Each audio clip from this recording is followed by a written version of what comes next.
idolatria e convocar Jerusalém para adorar tão somente ao Deus vivo, ao Deus verdadeiro. Então Josafá, irmãos, ele teve a atitude nobre, reconhecer a quem deveria ser adorado.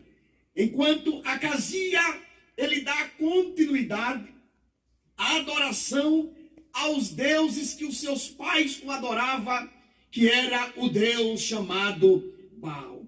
Meus irmãos, a Bíblia diz que um certo dia, Acasia, ele cai de uma janela.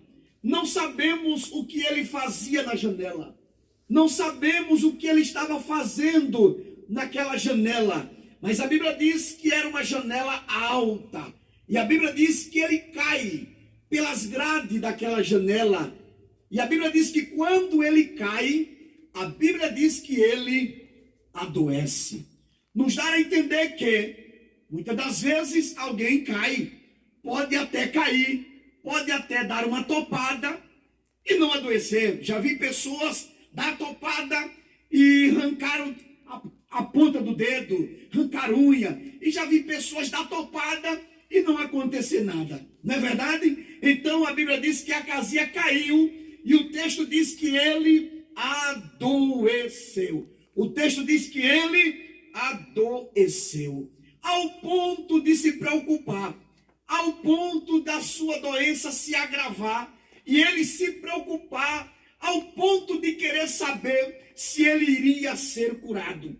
A Bíblia diz que ele chama alguns dos mensageiros e diz: olha, vai ao consultar ao Deus Baal-Zebub, que é o Deus de Ecrom. Ecrom era uma cidade habitada por filisteus. Ecrom, Baal-Zebub era tido como o Deus da mosca, aonde os moradores daquela cidade veneravam aquele ídolo chamado Baal-Zebub.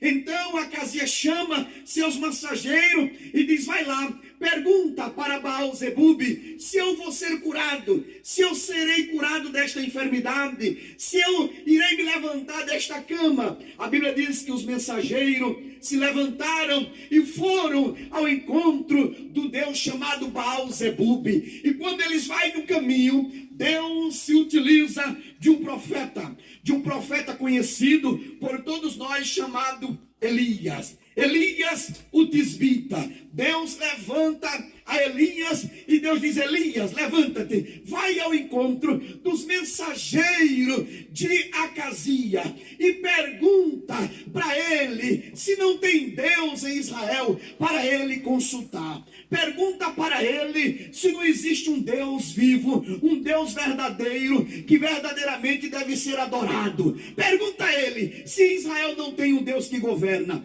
Pergunta a ele se Israel não tem um Deus que cura. Pergunta a ele se Israel não tem um Deus que sara. Pergunta a ele se Israel não tem um Deus todo-poderoso. Vá lá e pergunta a ele se não tem Deus em Israel para eles adorar. Escute, você não precisa procurar Deus em algumas portinhas por aí, não. Deus está aqui, a porta está aberta, a fonte está aqui, ela está jorrando e Deus está aqui para falar, para abençoar, para operar, para restaurar, para curar, para te dar vitória, para te dar resposta. O Deus de Israel está aqui, aleluia. Pergunta a ele se não tem Deus em Israel e diga a ele: da cama que ele subiu, ele não vai descer.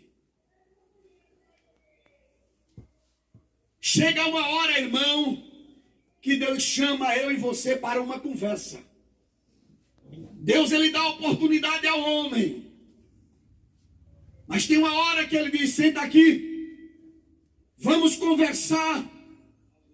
Algumas coisas precisam ser esclarecidas e você precisa ouvir algumas coisas. Vai lá, diz para ele. Aí a Bíblia diz que Elias sobe e se encontra com os mensageiros de Acasia e diz a ele: olha, pergunta a Acasia se não tem Deus em Israel para Acasia adorar, para consultar.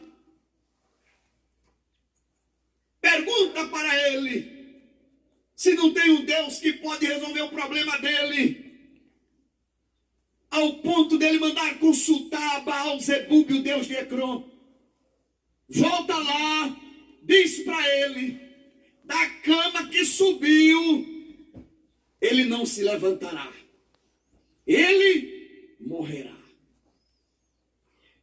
Os irmãos, observe que os mensageiros voltaram muito rápido,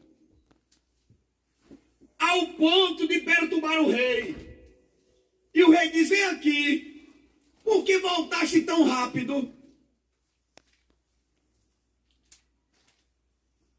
Ele disse: olha, um mensageiro se apresentou a nós.